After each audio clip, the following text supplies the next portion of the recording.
नमस्कार, मैं हूं अमृति कृष्णम और आप देख रहे हैं एन न्यूज़ लाइव। चुनाव आयोग ने बिहार विधानसभा चुनाव की तारीखें घोषित कर दी है। इसके साथ ही बिहार में चुनाव आचार संहिता लागू हो गई है। सूचना सह जनसंपर्क पदाधिकारी कन्हैया कुमार ने बताया कि चुनाव 3 फेज में होगा। पहले चरण का मतदान 28 अक्टूबर, दूसरे चरण का मतदान 3 नवंबर तथा तृतीय चरण का मतदान 7 नवंबर व मतगणना 10 नवंबर को होगी। पहले चरण में 71 सीटों, दूसरे चरण में 94 सीटों तथा तीसरे चरण में 78 सीटों पर मतदान होगा। आज से और अब से हर राजनीतिक दल और भावी उम्मीदवार इसके पालन के बाध्य होंगे। आइए जानते हैं कि क्या होती है आचार संहिता। वैसे इस बार बिहार में चुनाव ऐसे वक्त में हो रहा है जब पूरी दुनिया कोविड-19 महामारी से जूझ रही है। ऐसे में चुनाव आयोग ने बिहार चुनाव के लिए अपनी गाइडलाइन भी जारी की है।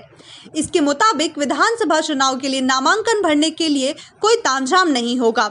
प्रत्याशी ऑनलाइन पर्चा दाखिल कर सकेंगे। घर घर चुनाव प्रचार की इजाजत होगी, लेकिन इसमें 5 से ज्यादा लोग शामिल नहीं हो सकेंगे। रोड शो जैसे कार्यक्रमों में काफिलों में से 5 से अधिक गाड़ियों का इस्तेमाल नहीं होगा। इसके अलावा गृह मंत्रालय की तरफ से जारी कोविड-19 गाइडलाइंस के सख्ती से पालन का निर्देश दिया गया है। नोडल हेल्थ ऑफिसर की रिपोर्ट के आधार पर कोताही बरतने वालों पर एक्शन हो सकता है। मार्ग निर्देशों के अनुसार चुनाव प्रक्रिया के दौरान sanitiser, face mask, gloves, thermal scanner और फेशियल पीपी किट्स का इस्तेमाल किया जाएगा। सोशल डिस्टेंसिंग का पालन हर हाल में करना होगा।